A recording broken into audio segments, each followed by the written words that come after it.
खजनवा दे दा रानी जी गहनवा दे दा।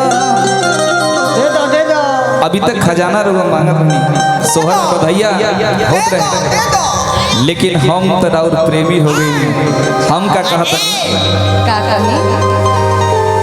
कि रानी मोर खजनवा अरे हीरा रतनवा कि अरे सच कहनी हमार हर दिल के कि रानी मोर खजनवा। इस बात का आपको खुशी है? बहुत खुशी है। अरे खुशी हो तो खुशी यहाँ पे मनाइए। मन गद गद हो गई। हाँ एक बार ठुमका लगा। अरे ढूंढने की क्या जरूरत है, सामने खुशी है। मुझे ठुमका लगाने नहीं आता है, हमको कोई सिखाने वाला है ही नहीं। हम सिखा जब जब ठुमका लगाते हमारी बेइज्जती हो जाती है, लोग हंसते हैं। अच्छा हमको ठुमका लगाने नहीं आता। आइए ना हमारे साथ आइए, तो हमको सिखाइए। आइए।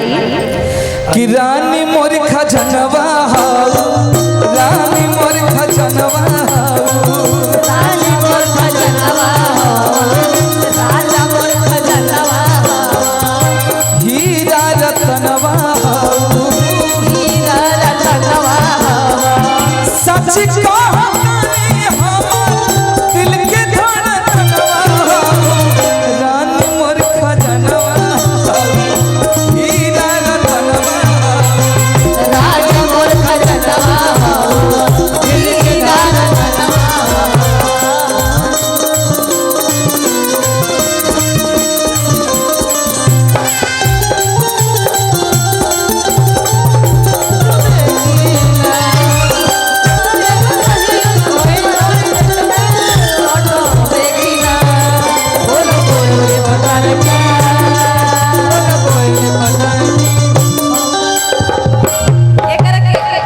फिर से बजावा। यही गीत पे एक बार बहुत बवाल भइल रहे। सोच समझ के गाए। कोई बात ना, हम बवाल ढेर ना जानिला। होई तो होई। करी यूट्यूब के कैमरा लगल बा। हाँ अरे कि हमारा बुलेट बप कहियो बैठ के हमारा बुलेट बप कहियो बैठ के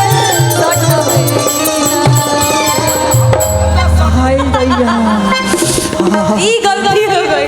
हमके एक काट दिया जाए। हमको मौका मत दीजिए, वरना हम ज्यादा सट जाते हैं। मौका दीजिएगा। देखो वैसे नहीं बोले, जरूरी थोड़ी बात हो तो भाग थोड़ी बैठे। अरे मतलब तू बुलेट पे सटे कादन तो बुलेट पे ऐसे ना बैठा जाला पकड़ के, ना तब कैसे? अब हम औरत थोड़ी नहीं कि हम दोनों पैर इधर करके बैठेंगे, हम तो बैठेंगे तो पकड़ी के बैठेंगे। अरे कि हमारा बुलेट बप कहियो बैठ के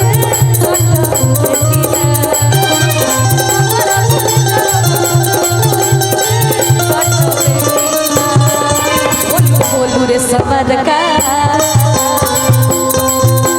बोलू रे समर का हमारा से फोटो हमारा से फोटो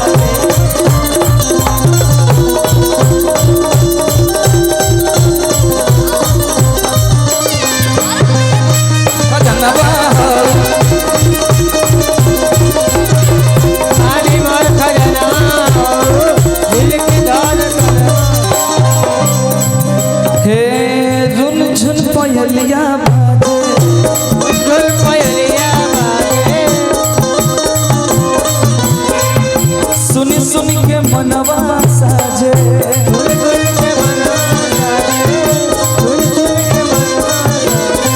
सच कहानी हमार दिल के धड़कनवा सच कहतनी दिल के धड़कन में हो कि रानी मोर खजनवा हीरा रतनवा राजा मोर खजनवा हीरा रतनवा रानी मोर सजनिया दिल की धड़कनिया राजा मोर सजनवा दिल के धड़कनवा।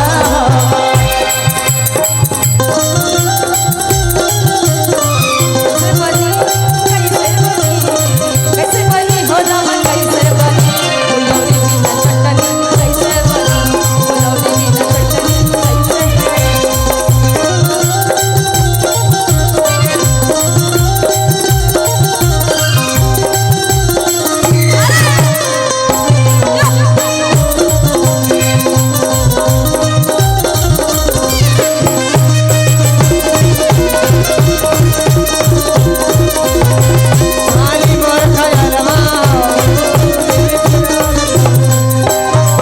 निखी जी जी रूप के बखान हम का करी बाप रे इतना मत कितना ले करी इतना मत करी कि झूठा लगने लगे।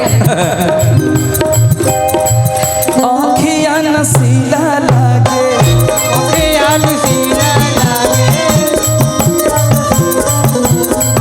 फीका सब कराया गे